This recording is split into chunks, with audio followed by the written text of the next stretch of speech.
Bonjour et bienvenue dans cette nouvelle vidéo consacrée au prix de gros de l'électricité en France. Dans cette vidéo, nous allons revenir sur l'historique de ces prix de l'électricité, essayer de mieux comprendre la formation de ces prix de l'électricité et en particulier le lien entre le prix de gros du gaz et le prix de gros de l'électricité et enfin partager quelques pistes pour l'avenir. Ces courbes montrent l'historique des marchés de gros de l'électricité en France pour des années de livraison qui vont de 2023 à 2026, et ce, depuis le mois d'avril.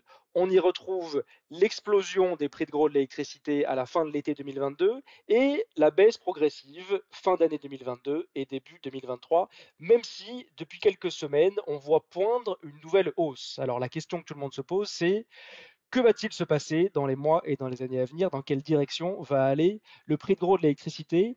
Eh bien, le premier élément de réponse, il faut aller le chercher du côté du gaz naturel, parce que le prix de gros de l'électricité dépend de celui du gaz. Pour quelle raison? Parce que l'électricité ne se stocke pas, donc il faut qu'à tout moment, la consommation soit strictement égale à la production. Or, la production d'électricité en France, c'est heureux, c'est du renouvelable, en grande partie du nucléaire, mais également c'est des centrales à gaz que l'on doit lancer pour produire les derniers mégawatts dont le réseau a besoin pour être équilibré. Or, cela, ça se produit à peu près 80% du temps. Ça veut dire que 80% du temps, le prix de gros de l'électricité doit permettre de couvrir le coût d'approvisionnement des centrales à gaz. Ainsi, l'évolution des cours du gaz a une influence forte sur l'évolution des cours de l'électricité. Or, comme on le disait dans cette précédente vidéo dont nous vous partageons le lien, les tendances d'évolution des prix du gaz dans le futur sont plutôt à la hausse. Donc si dans les mois et dans les années à venir, le prix du gaz augmente, malheureusement, cela devrait tirer également les prix de gros de l'électricité vers le haut. Mais ce n'est pas la seule raison.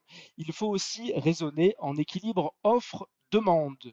Du côté de la demande, on anticipe d'ici à 2050 une baisse très sensible de notre consommation globale d'énergie.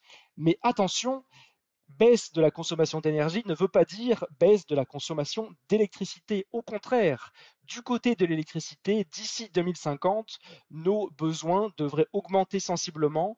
On anticipe une hausse de la demande d'électricité en France qui pourrait aller jusqu'à plus 50% par rapport à notre consommation actuelle. Donc, hausse de la demande. Et face à ça, malheureusement, ce graphe représente l'historique de la production d'électricité nucléaire en France. Et on voit qu'en 2022, notre parc nucléaire a produit moins de 280 TWh, là où il produisait plus de 400 TWh au début des années 2000. Donc on a une demande en hausse, mais face à ça, on a une production qui est plutôt en baisse. Donc la première question, c'est est-ce qu'on va réussir à retrouver les niveaux de production d'électricité nucléaire qui étaient les nôtres il y a quelques années? Et enfin, l'autre question, c'est que de toute manière, même si on les retrouve, ce qu'on souhaite, ça ne devrait pas suffire. Il faudra produire, il faudra construire à la fois de nouvelles capacités nucléaires et bien entendu poursuivre la transition écologique en construisant de nouveaux moyens de production renouvelables. Et tout ça, malheureusement, cela nécessitera des investissements. Donc, dans les années à venir, prix du gaz à la hausse, demande d'électricité à la hausse et besoin d'investissements pour retrouver une grosse capacité de production d'électricité. Malheureusement, cela devrait tirer les prix de l'électricité vers le haut. Voilà, je vous remercie de votre attention et je vous dis à bientôt pour de nouvelles vidéos.